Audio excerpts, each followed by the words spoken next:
Il renvoie à un contexte historique particulier qui fait, je le sais, toujours débat. Mais ils disent bien la spécificité, l'identité de cette belle région. La spécificité et l'identité de ce territoire, fier de son histoire, de ses atouts. Il a raison, et cela vient d'être exprimé avec force par le président de la région. La Bretagne, c'est une magnifique part de France qui la relie à l'océan et au monde. Et dans ce lieu exceptionnel, François Cuyandre a eu des mots forts pour le rappeler.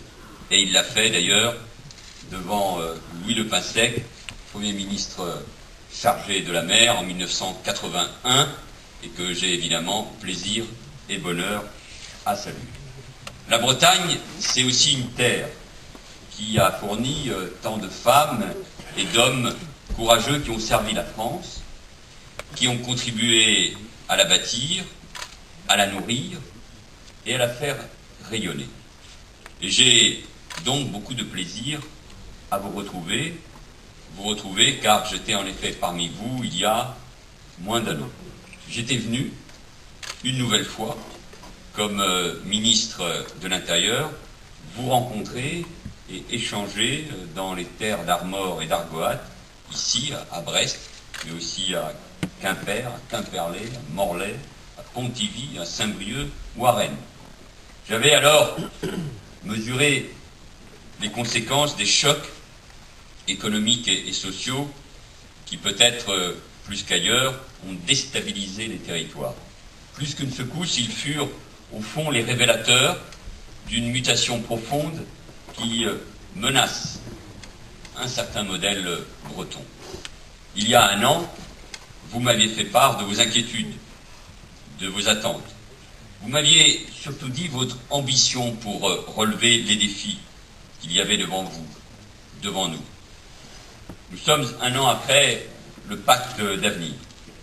Ce pacte était porteur de promesses. Et aujourd'hui, nous pouvons dire, même si j'entends évidemment les doutes, les questions, que ces promesses sont tenues. Certes, l'heure n'est pas encore au bilan.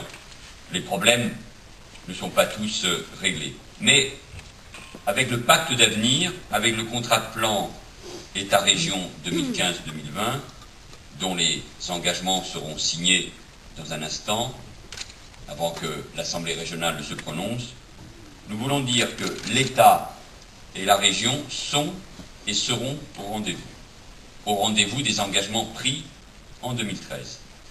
Respecter les engagements, c'est en effet construire le socle de la confiance.